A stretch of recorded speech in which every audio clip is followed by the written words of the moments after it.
Oggi conosciamo i famosi studios e dove i grandi comici lavoravano. Ci concentreremo sulla cosiddetta era classica, all'incirca dagli anni 20 agli anni 50, sebbene alcuni di essi abbiano radici che risalgono molto più indietro, ma il nostro focus principale è su quelli che sarebbero diventati i principali studi dell'era del suono. Sei pronto? Allora partiamo.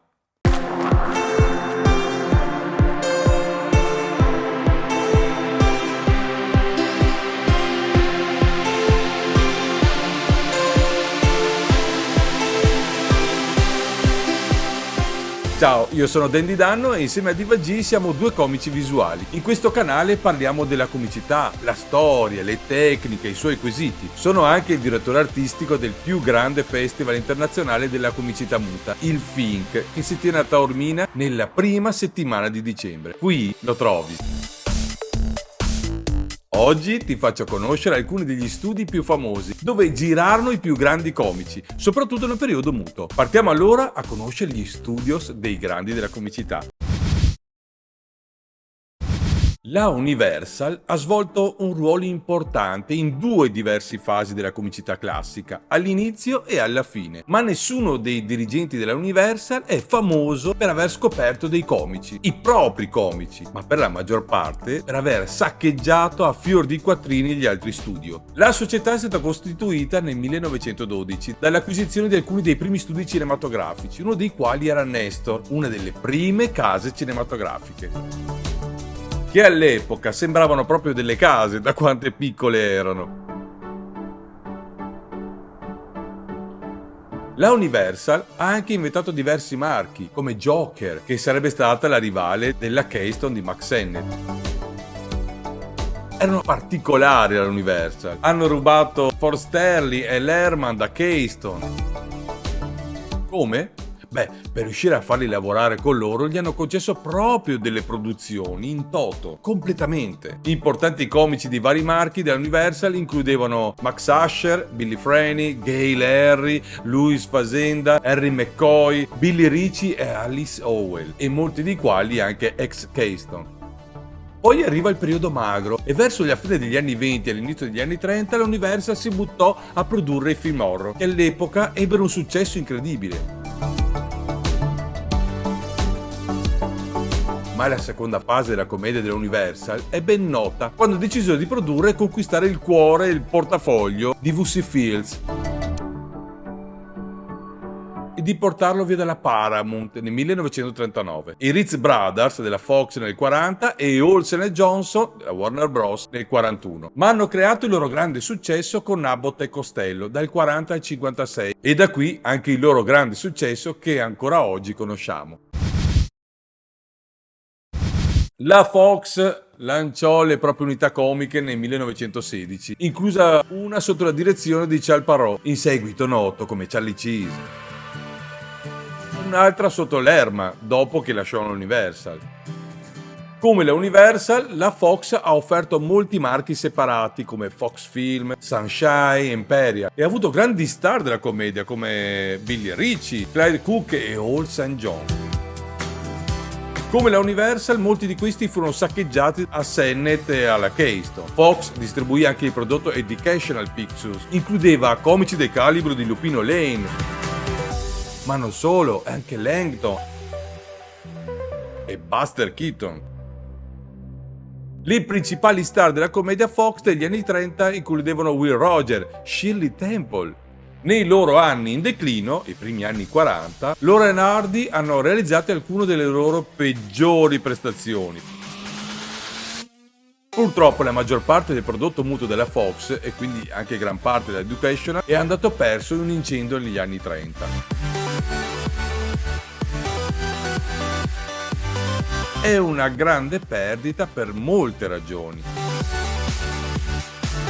Sarebbe interessante confrontare le prime commedie mute della Fox con quelle dei loro concorrenti. Potremmo aver perso dei veri capolavori o sicuramente qualche comico passato inosservato. Chissà, forse c'era qualche comico che oggi è sconosciuto e potrebbe essere stato leggendario.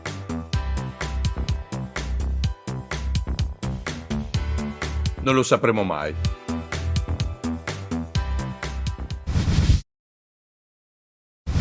Di tutti i principali studi, la Paramount potrebbe avere il record come l'azienda con la carriera più lunga e conosciuta nella comicità. Inizia con Roscoe e Arbuckle, che hanno lanciato la sua società di produzione indipendente Comic nel 17. Si fece distribuire attraverso la Paramount. Nel 20 Arbuckle lasciò l'eredità comica a Buster Keaton e andò a lavorare come star direttamente per la Paramount, fino a quando lo scandalo del 21 fece deragliare la sua carriera. Una tragedia per tutti. Max Sennett ha anche concluso un accordo per pubblicare le sue opere attraverso lo studio a partire dal 17. Durò fino al 23 e fu ripreso nel 32 e nel 34. Altri che hanno realizzato commedie mute alla Paramount? Sicuramente Raymond Griffith dal 24 al 27 e V.C. Fields dal 25 al 28. I lungometraggi prodotti in modo indipendente di Harold Lloyd furono distribuiti dalla Paramount dalla metà degli anni 20 al 36 e recitò la commedia Paramount Professor Beware nel 38.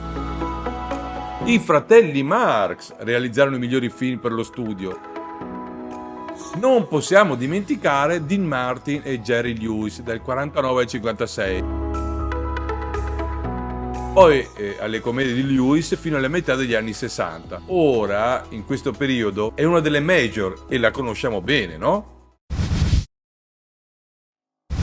Considerato da molti come il più grande studio di Hollywood dell'era classica, la MGM era facilmente il peggior studio per produrre la comicità, a partire dai film che si limitavano a distribuire. Ma c'è da ricordare che per tutti gli anni 20 MGM e Metro, una delle società che si fusero per crearlo, distribuirono i lungometraggi di Buster Keaton, che sono dei capolavori.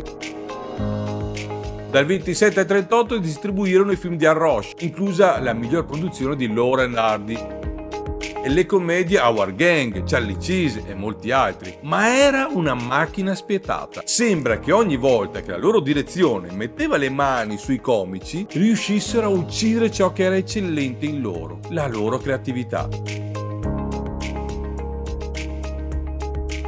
Keaton divenne un comico a contratto nel 29, nel 33, dopo 4 anni di film terribili, se ne andò, tornando in seguito solo come gag man. I fratelli Marx arrivarono al 35. Nel 41 erano così disgustati dalla loro esperienza a MGM che si ritirarono. Quando la MGM ha rilevato la produzione di Our Gang nel 38, ha ucciso lo spirito essenziale del progetto. E quando Laurel e Hardy fuggirono brevemente dalla Fox negli anni 40 per vedere che la MGM poteva fare di meglio per loro, furono molto delusi. L'unica star della commedia che può davvero essere definita creazione della MGM è Red Skelton, che ha realizzato le sue commedie dal 41 al 54. È stata la MGM a renderlo una star, con gente come Buster Keaton per abbellire le gag.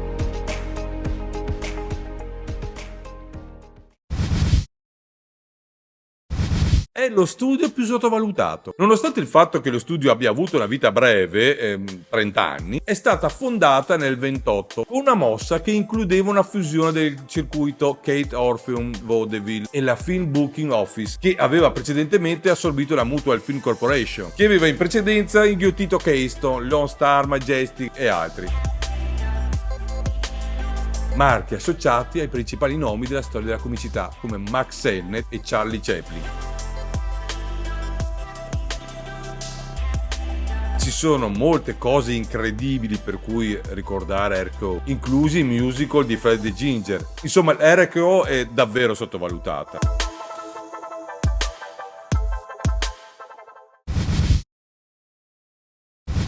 Mi piace proprio. Nel 24 la Warner Brothers acquisì i vecchi studi della Vitagraph di Larry Semo. Era la grande star della comicità all'epoca. Questo è il motivo per cui il loro famoso processo sonoro sarebbe stato chiamato Vitaphone, quando è stato presentato per la prima volta un paio d'anni dopo. Nel 28 si unirono alla First National, che negli anni precedenti aveva pubblicato molti dei capolavori di Charlie Chaplin e Harry Langton. La maggior parte dei primi Vitaphone erano più simili a registrazioni di documentari di atti di vaudeville che a cortometraggi comici, e la migliore di tutte è stata una mezza dozzina di corti realizzata da Fatty Arbuckle nel 32.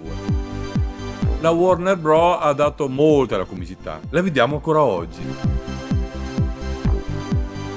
Ma è bello sapere com'erano tutti questi studi prima che nascessimo, vero?